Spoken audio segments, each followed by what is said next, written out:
ministre fila minnu nana Tombouctou u mana u bololankolon a fɔlɔ Tombouctou dɔgɔtɔrɔso scanner kura min sɔrɔla a baaraw daminɛna ministriw nali senfɛ scanner in bɛna caman de bɔ Tombouctou ka sɛgɛn la minnu kun bɛ taa fo Mopti walima Bamako scanner ko la. Toure Asaba Diallo kɛnɛya ministri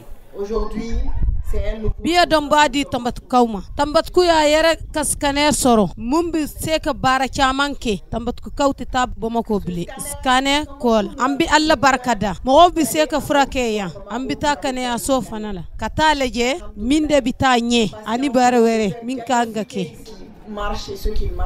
Tombouctou dugu kɔnɔ duguden kɔni y'a fɔ tare ka nin scanner kunbɛ min bɛna baara caman nɔgɔya kɛnɛya ko la. Ibrahim Wologem Tombouctou sifinaka do.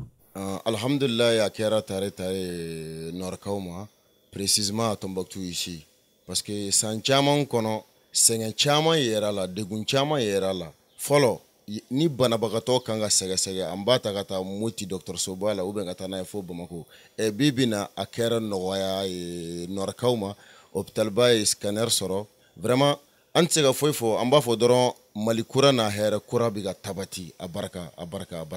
Kɛnɛya ministre nalen Tombouctou a ma ɲina dɛsɛbaatɔw kɔ dufa 500 kɔni ye dumunifɛnw sɔrɔ i n'a fɔ ɲɔ tulu ni spaghetti walasa ka sungalo kunbɛ hali na a si kɔrɔla kosɛbɛ an ka musokɔrɔba dɔ min tɔgɔ Ageisha ale kɔni sera ka kɛnɛ sɔrɔ a ye min fɔ an k'a lamɛn. An bi barka da a bi yɔrɔ caman datugu ala ka si d'u ma ni kɛnɛya ka hakili ɲuman d'u ma u ka se ka baara ɲuman kɛ ni ye dɛmɛba de ye sungara dayina ni ye dɛmɛba de.